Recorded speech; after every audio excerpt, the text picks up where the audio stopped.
5ই জুলাই দিনটা আমার লেগা অনেক স্পেশাল অ্যান্ড ভীষণ ভীষণ ইম্পর্টেন্ট একটা দিন।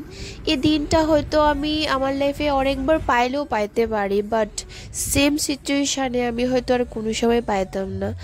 আর এই ভিডিওটা আমি কোনো একটা কারণে শেয়ার করতে পারছি না, এখন আর সেই কারণগুলো নাই।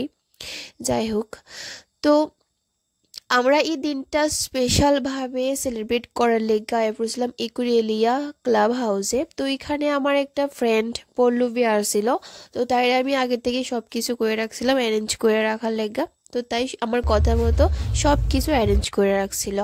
আর আমি সত্যি অনেকটা সারপ্রাইজড হয়ে গেছি যে আমি যেভাবে চাইছি ঠিক এভাবে তাই সব কিছু অ্যারেঞ্জ করছিল। তো তারপরে আমরা কেক কাটা অনেকটা সেলিব্রেট কইরা আমরা তারপরে স্টার্টার অর্ডার করে লাইছিলাম। আর তাইরা অনেকটা থ্যাঙ্কস করতেছিলাম আমার লেগা, মানে এত কিছু করার লেগা। যাই হোক, আমি যেমন ভাবছি তার থেকে আরও বেশিই করছে। তো আমরা স্টার্টারে ফিশ ফিঙ্গার অর্ডার করছিলাম, তো ওইটা খাইতে খাইতে আমরা অনেক গল্প গুজব করতেছিলাম। তো তোমরা তো আমার বয়স শুনে বুঝতেছো যে আমি ঠিকভাবে মানে প্রপার এনার্জি নিয়ে আমি বয়স দিতে পারতেছি না, কারণ আমার শরীরে এনার্জি পাইতেছি না।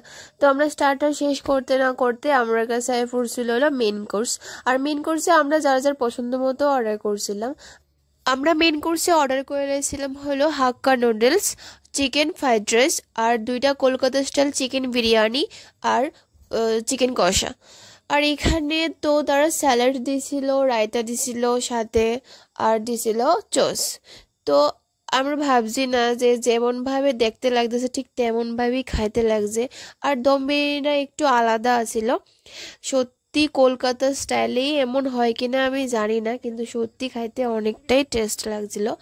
তো যাই হোক, তো তারপরে আমি তাকে কইতেছিলাম যে আমার একটু রিভিউ লো, আমি খাইতে খাইতে এক্সপ্রেশন দিই। তো তারপরে আমার এই এক্সপ্রেশন তাই কইতেছিলাম, আমি তাই বলে বুঝতেছে না, সেম এক্সপ্রেশন দিতেছি দুইটা খাবারে 2 রকম দিয়ে অনেক কথা বলে আসছিল। তো যাই হোক, তো আমরা একটু মজা টজা কইরা এখানে বিল কইরা আমরা আয়া পড়ছিলাম।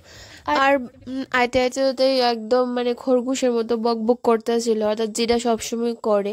আর তার বক বক আর কি তাই বা কমু। আর তোমরা হয়তো আমার এই স্মাইলটা দেখলেই বুঝবা বা বুঝতেছো যে আমি সত্যি কতটা খুশি বা কতটা হ্যাপি আছিলাম এই দিনটাতে। তো যাই হোক, আমি ভিডিওটা তাড়াতাড়ি পোস্ট করতে পারছি না, আমি ভাবছিও না যে পোস্ট করতে পারতাম না। আমার এক্সাম পড়ে গেছিলো, এক্সট্রা প্রচুর প্রবলেমে লেগে পারছি না, তো যে কারণে অনেকটা লেট হয়ে গেছে। তো আমি তাই টাটা করে দিছি, তাই গেছে বাড়িতে, আমরাও আয়া পড়তেছিলাম। তো যাই হোক, তো তোমরা হয়তো ভাবতেছো আমি কেন কি দিন এক্সেট্রা কোনো কিছু শেয়ার করছি না। আমি সত্যিই শেয়ার করতে পারতাম না, তার লেগে সরি। আর আমি ব্লগটা এখানেই শেষ করতেছি। ব্লগটা কন্টিনিউ দেখার জন্য থ্যাংক ইউ সো মাচ।